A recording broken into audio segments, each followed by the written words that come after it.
দেশ জুড়ে ঈদ আনন্দ, বিনোদন কেন্দ্রে বাঁধ ভাঙা উচ্ছ্বাস, সাগর পাড়ে জনসমুদ্র, সাদা পাথরের রাজ্যে পর্যটকের ঢল। ঈদের খুশিতে আসলাম সময় কাটাতে ফ্যামিলিকে নিয়ে। আমরা অনেক এনজয় করতেছি। প্রচন্ড গরম রয়েছে, ভিড়, বাট তাও প্রচন্ড এনজয় করতেছি, ভালো লাগতেছে। ঈদের ছুটি মানে কক্সবাজার। সমুদ্র মানুষকে বারবার টানে তার কাছে আসার জন্য। সুইমিং পুল আছে, অনেক রাইড আছে, অনেক স্লাইড আছে, ওখানে অনেক মজা করছি। বাবা মার হাত ধরে পশু পাখির সান্নিধ্যে ছোট্ট সোনামণিরা, চিড়িয়াখানায় লাখো জনসমাগম।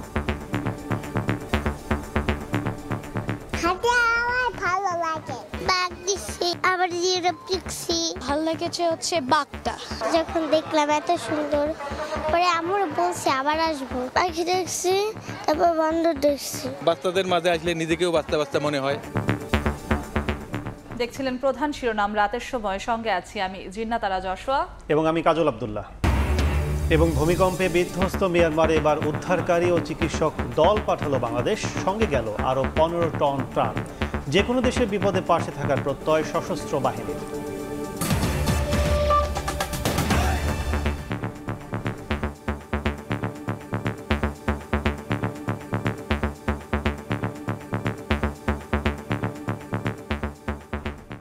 ঈদের দ্বিতীয় দিনে পর্যটকের ঢল নেমেছে বিনোদন কেন্দ্রগুলোতে, পরিণত হয়েছে উৎসবের রাজ্যে। নেচে গেয়ে বাঁধ ভাঙা উচ্ছ্বাসে মেতে উঠেছেন হাজার হাজার মানুষ। আনন্দের কি সীমা রেখা টানা সম্ভব? না, কখনোই না। মানুষের জীবন কখনো আনন্দের বন্যায় ভেসে ওঠে, কখনো আবার দুঃখ ব্যথায়। তাই দেহ ও মনের ক্লান্তি ক্লেশ দূর করতে পারে একটুখানি বিনোদন।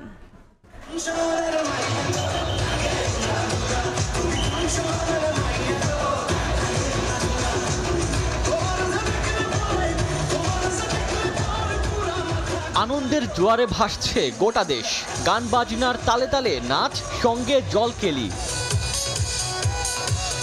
বাঁধ ভাঙা উল্লাস আর উচ্ছ্বাসে যেন রাজ্যের সব ক্লান্তি এক নিমেষে ভুলে গেছে সবাই। তাই তো লম্বা ছুটির আনন্দ লুফে নেন সব বয়সী মানুষ। ঈদের দ্বিতীয় দিনেও আনন্দের কমতি ছিল না কারো। বন্ধুদের নিয়ে চট্টগ্রামের ফয়েজ লেকের সি ওয়ার্ল্ডে উচ্ছ্বাসে মাতেন শিশু কিশোর থেকে শুরু করে তরুণ যুবকরাও। গানের তালে ছোটদের সঙ্গে নাচেন বড়রাও। ডিজেটা খুব ভালো লাগছে, এখন বাচ্চারা পানিতে মজা করছে।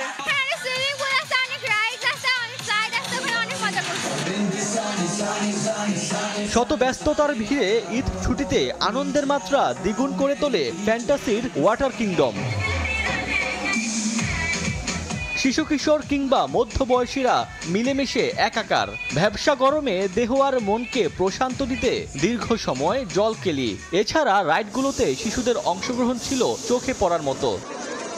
কংক্রিটের নগরীর যান্ত্রিক ব্যস্ততা ছেড়ে সিলেটের ভোলাগঞ্জে উপচে পড়া ভিড় হাজারো দর্শনার্থীর। পাহাড়ি দিগন্ত আর এর বুক চিরে বয়ে চলা স্বচ্ছ পানিতে এবারের ঈদ উদযাপন ভিন্ন এক আবহ সৃষ্টি করে। আমাদের পরিবেশটা খুব ভালো লেগেছে এবং সাদা পাথরগুলো আমাদের খুবই পছন্দ হয়েছে। আইন শৃঙ্খলা পরিস্থিতি অনেক ভালো। উৎসবের ছোঁয়া লেগেছে নওগাঁর পাহাড়পুর বৌদ্ধ বিহারেও। দর্শনার্থীদের পদচারণায় মুখর ঐতিহাসিক দর্শনীয় স্থানটি। প্রাচীন ইতিহাস, ঐতিহ্য আর প্রত্নতাত্ত্বিক নিদর্শনে মুগ্ধ পর্যটকরা। ওমর ফারুক, সময় সংবাদ। এদিকে বাবা মার হাত ধরে জাতীয় চিড়িয়াখানায় ঢল নামে ছোট্ট সোনামণিদের। ঈদের দ্বিতীয় দিনে সেখানে ভিড় করেন লাখো দর্শনার্থী। এছাড়া পরিবারকে সঙ্গে নিয়ে রাজধানীর বিভিন্ন বিনোদন কেন্দ্রে ভিড় করেন নগরবাসী। দর্শনার্থীদের পদচারণায় মুখর হয়ে ওঠে জিয়া উদ্যান, হাতিরঝিল।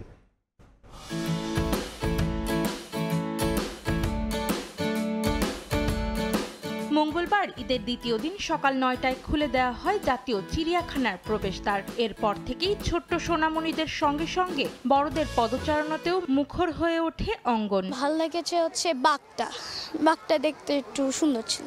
হাতে আমার ভালো লাগে। বাচ্চাদের মাঝে আসলে নিজেকেও বাচ্চা বাচ্চা মনে হয়। ঈদের আনন্দটা আরো বেশি মনে হয়। ঢাকার মধ্যে খুব ভালো জায়গা এবং কি বিভিন্ন পশু পাখি দেখে খুব খুশি।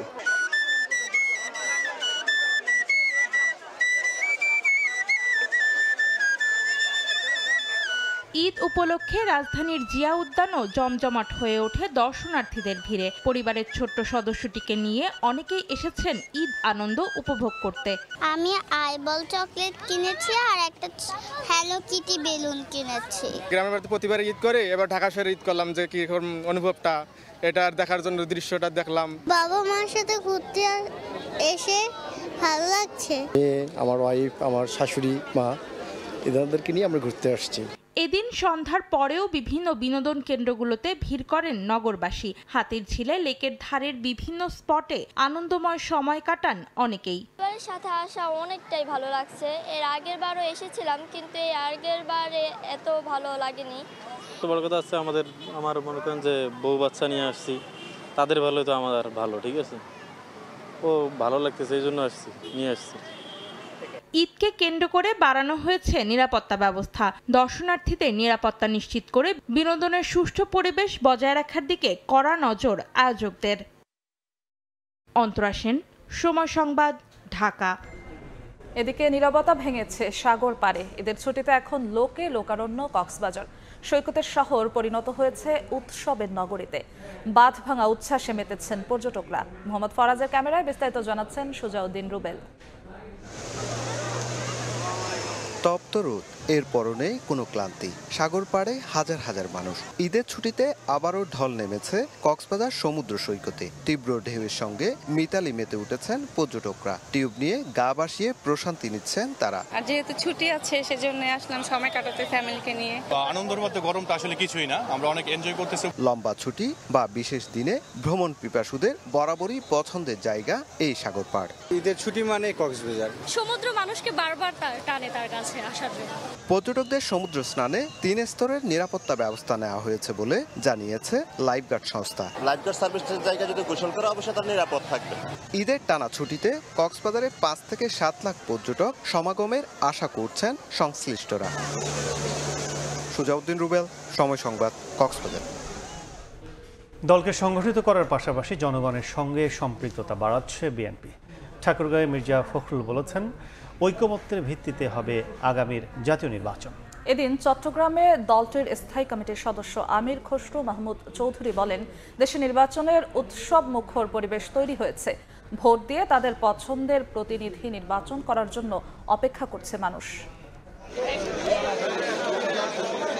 ঈদের ছুটিতে নিজ এলাকার মানুষের সঙ্গে কুশল বিনিময় করে সময় কাটাচ্ছেন অধিকাংশ রাজনীতিবিদ। মঙ্গলবার ঠাকুরগাঁওয়ের নিজ বাসভবনে নেতাকর্মীদের সঙ্গে ঈদের শুভেচ্ছা বিনিময় করেন বিএনপির মহাসচিব মির্জা ফখরুল ইসলাম আলমগীর। এ সময় উপস্থিত ছিলেন জেলার অঙ্গ ও সহযোগী সংগঠনের নেতাকর্মীরা। পরে মির্জা ফখরুল বলেন, রাজনৈতিক দলের সঙ্গে ঐক্যমত্য কমিশনের আলোচনার পর সংস্কারের সনদে স্বাক্ষর করবে দলগুলো। সবার ঐক্যমতের ভিত্তিতেই হবে আগামী জাতীয় নির্বাচন। কনসেনসাস হবে, মতের ঐক্য হবে, সেগুলো সামনে নিয়ে আপনার নির্বাচন হবে এবং সেই নির্বাচনের পরে আপনার তারা আগেই একটা আপনার চার্টার অফ রিফর্মস একটা তৈরি হবে, সেটা একটাই আপনার রাজনৈতিক দলগুলো স্বাক্ষর করবে এবং যারা নির্বাচিত হবেন তারা সেই সংস্কারগুলোকে তারা ইমপ্লিমেন্ট করবেন। এদিন সকালে চট্টগ্রামে নিজ বাসভবনে দলীয় নেতাকর্মীদের সঙ্গে কুশল বিনিময় করেন বিএনপির স্থায়ী কমিটির সদস্য আমির খসরু মাহমুদ চৌধুরী। বলেন, অধীর আগ্রহে ভোটের জন্য অপেক্ষা করছে নেতাকর্মীরা। একটা উৎসবমুখর পরিবেশে পরিণত হয়েছে, যেটা বাংলাদেশ অনেক দিন দেখেনি। বাংলাদেশের মানুষের হাতে তাদের মালিকানা ফিরিয়ে দিতে হবে। জনগণ সকল নির্বাচনের প্রস্তুতি নিয়ে নিচ্ছে অলরেডি। ইতিমধ্যে দেখতে পাচ্ছেন নির্বাচনী আমেজ শুরু হয়ে গেছে। নির্বাচনের জন্য সকলে অপেক্ষা করছে। তাদের সে আকাঙ্ক্ষিত দিন কবে আসবে, কবে তারা ভোট দিয়ে তাদের প্রতিনিধি নির্বাচিত করতে পারবে। বাংলাদেশে আর কেউ বা কোনো শক্তি যেন ফ্যাসিস্ট হয়ে উঠতে না পারে, সেজন্য সবাইকে সতর্ক থাকার নির্দেশ দেন বিএনপির এই নেতা। আফজাল হোসেন, সময় সংবাদ। জামাত ইসলামের আমির ডক্টর শফিকুর রহমান বলেছেন, মিথ্যা তথ্য দিয়ে হাসিনা সরকার তাকে যুদ্ধাপরাধী বানাতে চেয়েছিল। এ কাজে হিন্দু সম্প্রদায়ের মানুষকে ব্যবহারের অপচেষ্টা করেছিল বলেও জানান তিনি। বলেন, ষড়যন্ত্রে হাসিনা সরকার ব্যর্থ হয়েছে। বিকেলে মৌলভীবাজারের কুলাউড়ায় এক অনুষ্ঠানে তিনি একথা বলেন। আমি কোলাউড়াবাসীর কাছে ঋণী। তারা বহু মানুষকে ফুসলিয়েছে, সমস্ত মানুষ বলেছে ওনার বিরুদ্ধে আমরা মিথ্যা অভিযোগও দিতে পারবো না, মিথ্যা সাক্ষীও দিতে পারবো না। আমার হিন্দু সম্প্রদায়ের ভাইয়েরা, তাদেরকে এই কাজে ব্যবহার করতে চাওয়া হয়েছিল।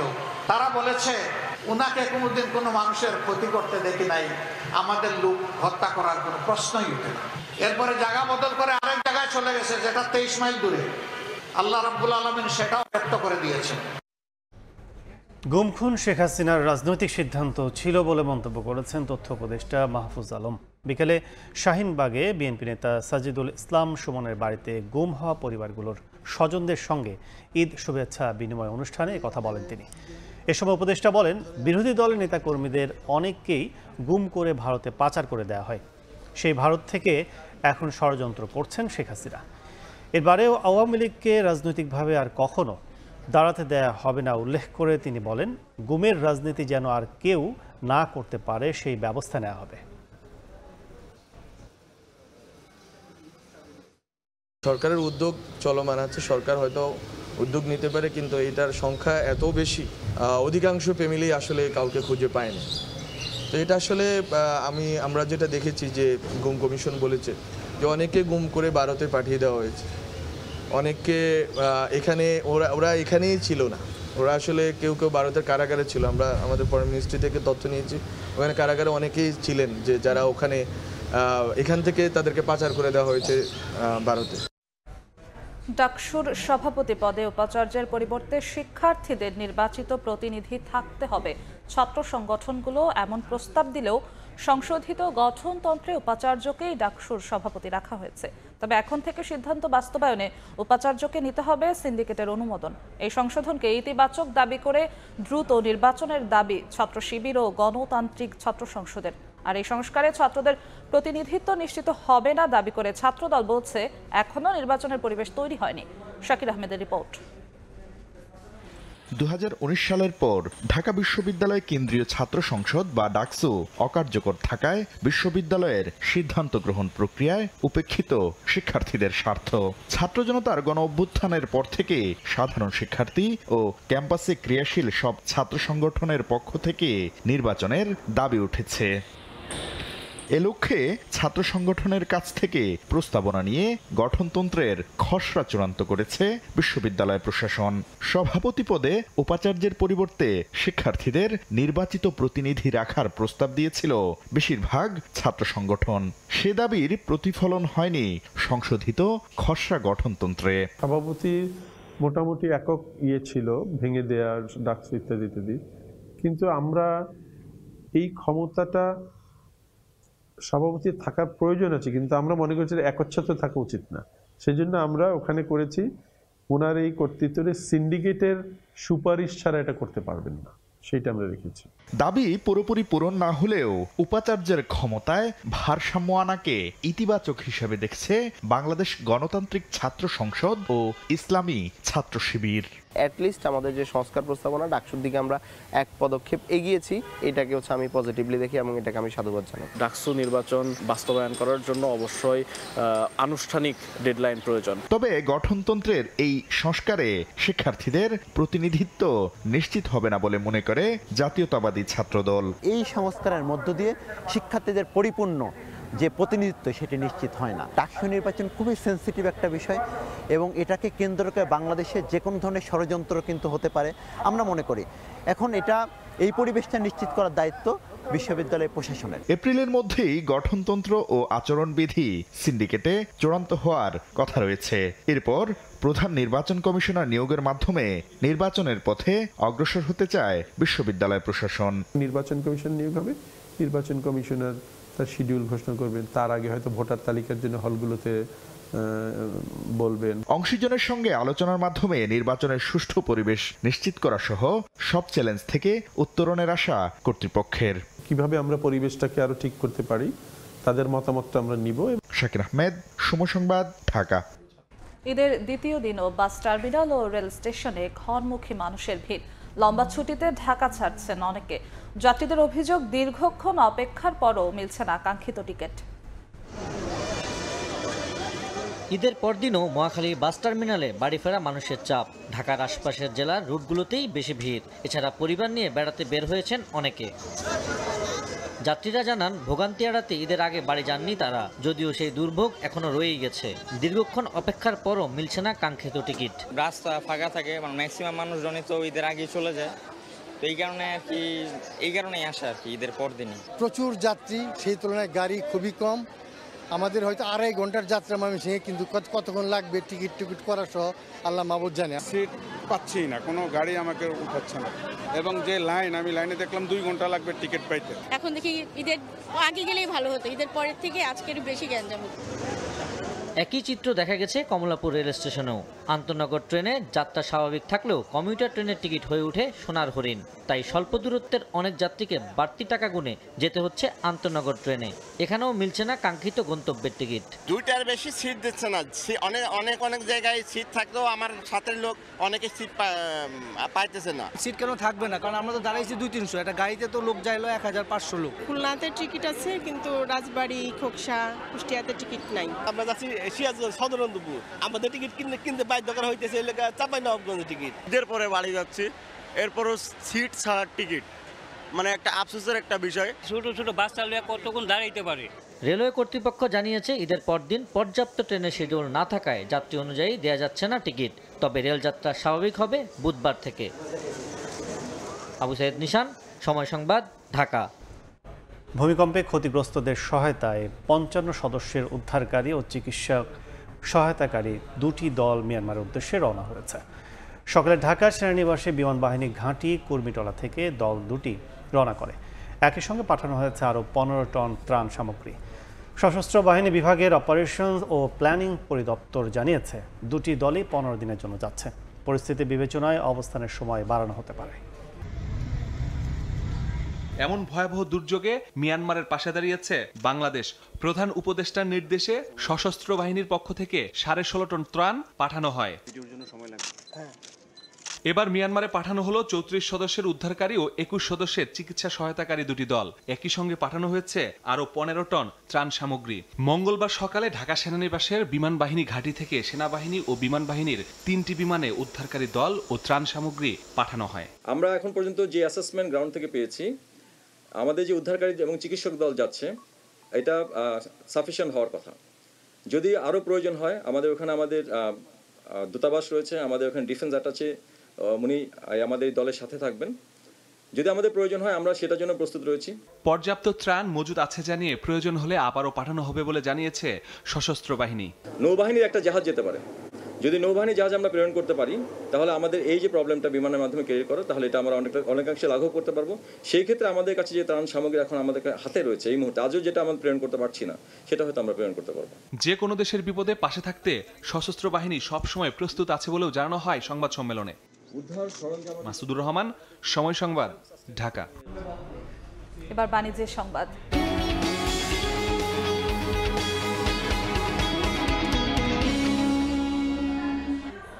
দেশে বিদেশি বিনিয়োগ নিয়ে যখন উকি দিচ্ছে শঙ্কার কালো মেঘ, তখন চীনের পাশে থাকার প্রতিশ্রুতি খুলেছে সম্ভাবনার দুয়ার। প্রধান উপদেষ্টার সফরে $1 বিলিয়ন বিনিয়োগের অঙ্গীকার করেছে প্রায় 30টি চীনা কোম্পানি। এমন ইতিবাচক মনোভাব বাংলাদেশকে উৎপাদনের হাবে পরিণত করতে পারে বলে আশা বিশ্লেষকদের। স্বল্পোন্নত থেকে উন্নয়নশীল দেশের যাত্রায় দরকার ব্যাপক বিদেশি বিনিয়োগ, অথচ গত কয়েক অর্থ বছরে প্রাপ্তির হিসেবটা নামমাত্র। সবশেষ চলতি অর্থ বছরে দুই প্রান্তিক মিলিয়ে বিদেশি বিনিয়োগের পরিমাণ মাত্র $21 কোটি।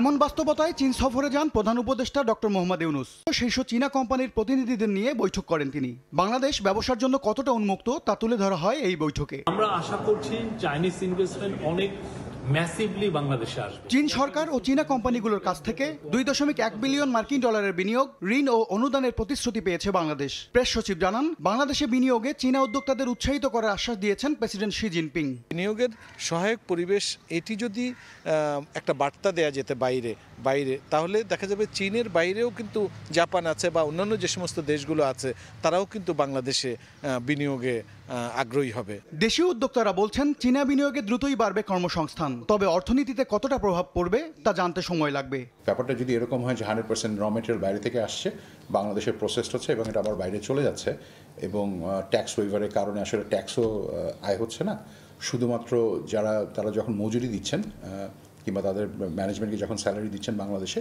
সেটার বাইরে আসলে খুব একটা তখন আমাদের ইকোনমি থাকে না।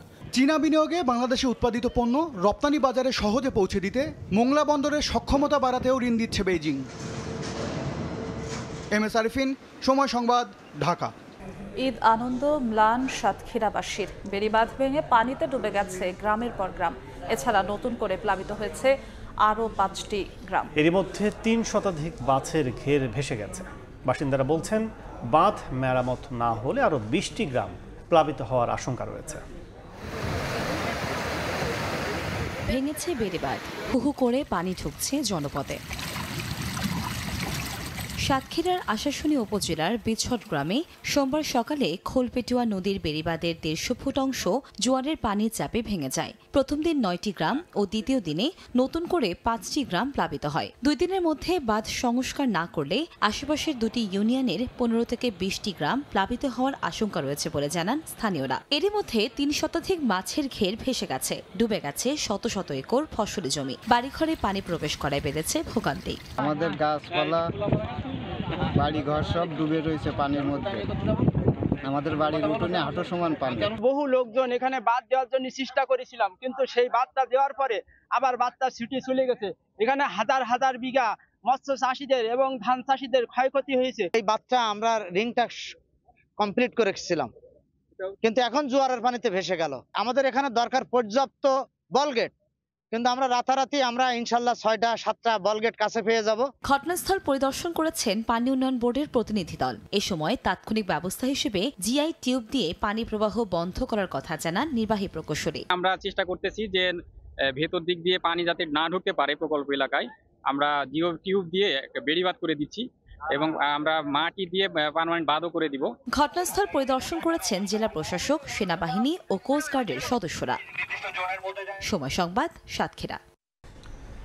গাজায় চলমান হত্যাযজ্ঞের সম্পূর্ণ দায় হামাসের উপর চাপালেন যুক্তরাষ্ট্রের পররাষ্ট্র দপ্তরের মুখপাত্র ট্যামি ব্রুস। জিম্মিদের ফিরিয়ে দেওয়ার বিনিময়ে উপত্যকায় দীর্ঘমেয়াদী যুদ্ধবিরতির প্রস্তাব দিয়েছে ইসরায়েল। এর মধ্যেই দখলদার বাহিনীর হামলায় গাজায় 34 ফিলিস্তিনি নিহত হয়েছেন। লেবাননে নেতানিয়াহুর সেনাদের হামলায় অন্তত 3 জন নিহত হয়েছে। হামাসকে সমর্থনের দায় ইয়েমেনের হাউথিদের নিশানা করে অব্যাহত রয়েছে মার্কিন হামলা। গাজায় ইসরায়েলি বর্বরতা এখনও চলমান। সোমবার গাজা সিটিতে এক আবাসিক ভবনে চালানো হামলায় একই পরিবারের সব সদস্য নিহত হন।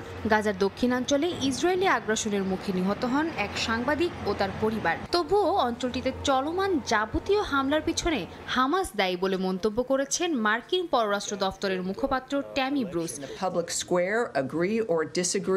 সোমবার গাজায় দীর্ঘমেয়াদী যুদ্ধবিরতির প্রস্তাব দিয়েছে ইসরায়েল। শর্ত হিসেবে অবশিষ্ট বন্দীদের মুক্তি চাওয়া হয়েছে। তবে বিশ্লেষকরা বলছেন গাজায় যুদ্ধবিরতির ভবিষ্যৎ অনিশ্চিত।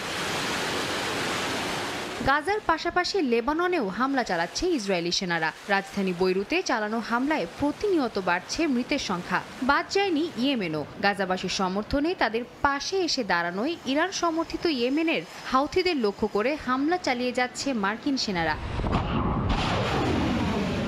সাদিয়া তাসনিম, সময় সংবাদ।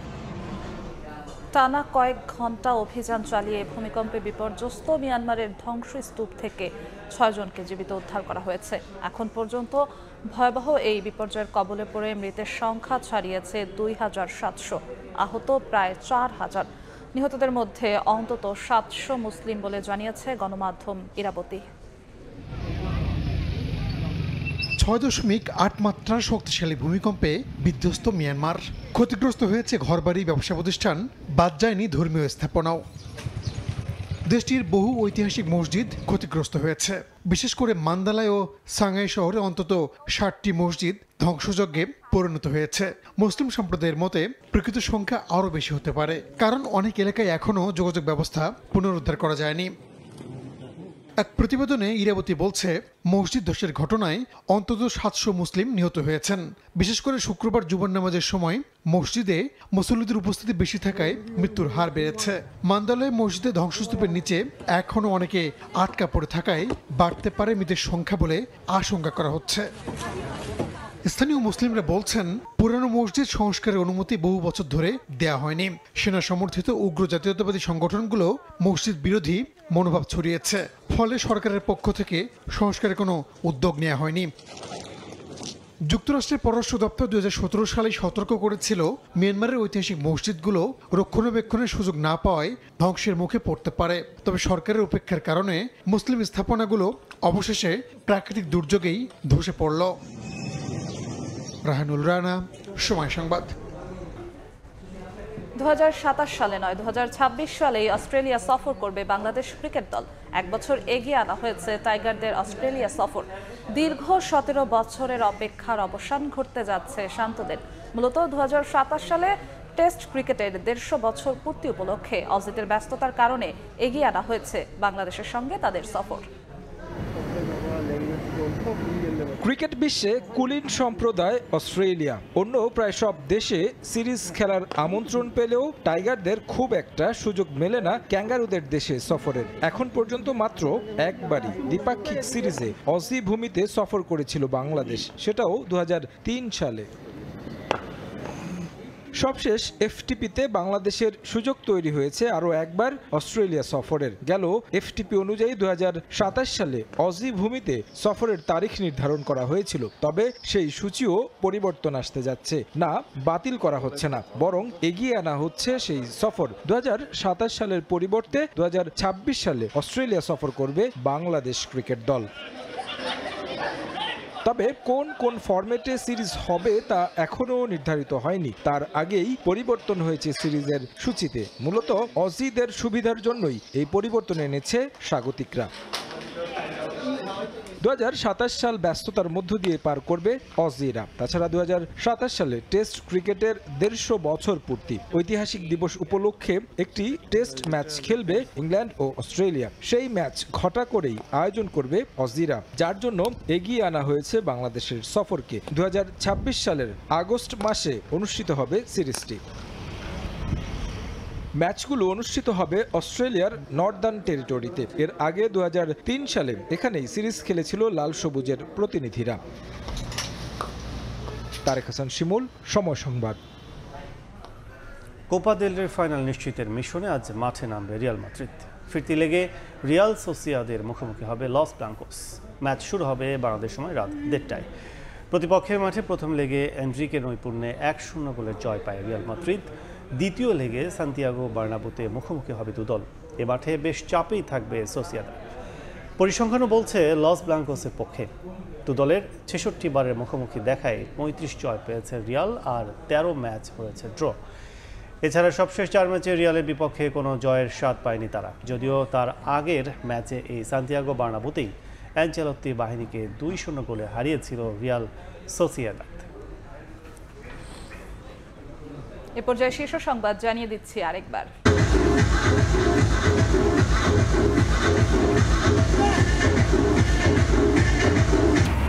দেশ জুড়ে ঈদ আনন্দ। বিনোদন কেন্দ্রে বাঁধ ভাঙা উচ্ছ্বাস, সাগর পারে জনসমুদ্র। সাদা পাথরের রাজ্যে পর্যটকের ঢল। বাবা মার হাত ধরে চিড়িয়াখানায় ছোট্ট সোনামণিরা। দলকে সংগঠিত করার পাশাপাশি জনগণের সঙ্গে সম্পৃক্ততা বাড়াচ্ছে বিএনপি। ঠাকুরগাঁওয়ে মির্জা ফখরুল বললেন, সবার মতের ঐক্যের ভিত্তিতে হবে আগামী জাতীয় নির্বাচন। এবং আওয়ামী লীগকে রাজনৈতিকভাবে আর দাঁড়াতে দেয়া হবে না। তথ্য উপদেষ্টা মাহফুজ আলমের হুঁশিয়ারি, গুম হওয়াদের সন্ধান চায় স্বজনরা।